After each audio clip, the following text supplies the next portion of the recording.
امام غزالی نے اپنے زمانے میں جو نظام تعلیم پیش کیا اس میں دینی تعلیم اور دنیاوی تعلیم کی تفریق کو بالکل انہوں نے پسند نہیں کیا. ان دونوں کا گویا کہ امتزاج، بہترین امتزاج کے ساتھ انہوں نے ایک نیا تعلیمی نظام پیش کیا تھا.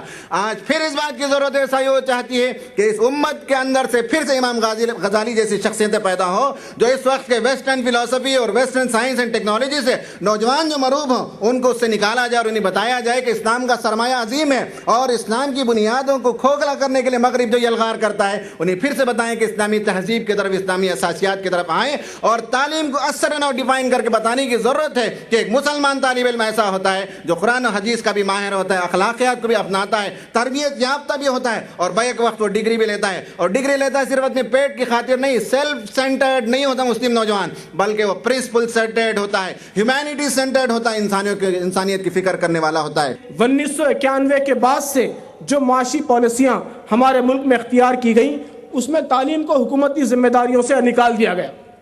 یہ کہا جانے لگا کہ تعلیم یہ ایک نان میرٹ گڈ ہے اور خاص طور پر اعلیٰ تعلیم یہ حکومت کی ذمہ داری نہیں بلکہ صرف پرائمری تعلیم، بنیادی تعلیم یہ حکومت کی ذمہ داری ہے. چنانچہ ہوا یہ کہ دھیرے دھیرے سرکار نے یونیورسٹیوں کو دی جانے والی گرانٹس کم کرنا شروع کی، تعلیم پر کیا جانے والا خرچ کم کرنا شروع کیا اور صورتحال اس وقت یہ ہے کہ ہندوستان میں اس وقت جو 17,700 کالجز ہیں اس میں سے صرف 4,300 کالجز گورنمنٹ کالجز، باقی سارے کے سارے پرائیویٹ کالجز. اس طرح حکومت باقاعدہ پالیسی کے تحت نظام تعلیم میں تفریق کو پروموٹ کر رہی ہے.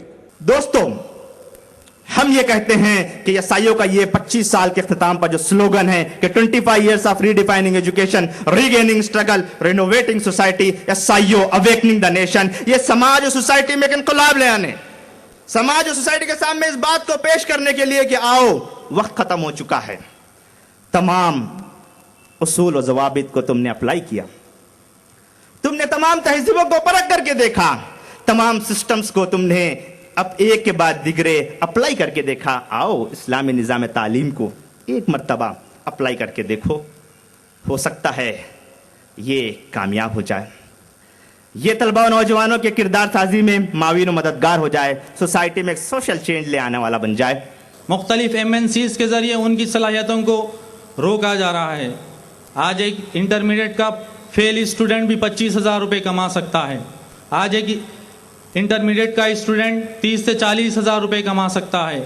آخر یہ پیسہ دکھا کر ہمارے نوجوانوں کی صلاحیتوں کو محدود کر دیا جا رہا ہے. ہمیں اس بات پر سوچنا چاہیے جب ہم 30 سال کے ہوتے ہیں، 32 سال کے ہوتے ہیں، یہی MNC ہمیں لات مار کر نکال دیتی ہے. انسان اور انسان کے بیچ میں فرق کرنے کے ہم نے جتنے طریقے بنائے ہیں اور یہ سب انسان نے بنائے، یہ نہ تو اللہ نے بنا کے بھیجا ہے نہ فطرت نے بنایا ہے، یہ سب ہمارے دماغ کا کھیل ہے کہ جاتی کے نام پہ فرق کرنا، مذہب کے نام پہ فرق کرنا، عورت آدمی کے نام پہ فرق کرنا، امیر غریب کے نام پہ فرق کرنا، ملک کے نام پہ فرق کرنا، یہ جتنے طریقے جو ہم نے ایجاد کیے ہیں انسان اور انسان کے بیچ میں فرق کرنے کے لیے، اور جس کے آدھار پہ پھر اتیاچار ہوتا ہے، شوشن ہوتا ہے، ان دیوالوں کو ختم کرنا ہے تاکہ انسان کی برابری قائم ہو سکے اور ہر ایک انسان، ہر ایک پریوار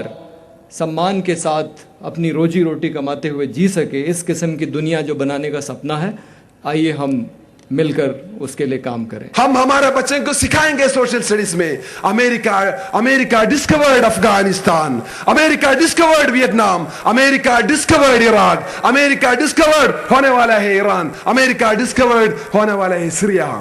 ایسا ہم سکھائیں گے.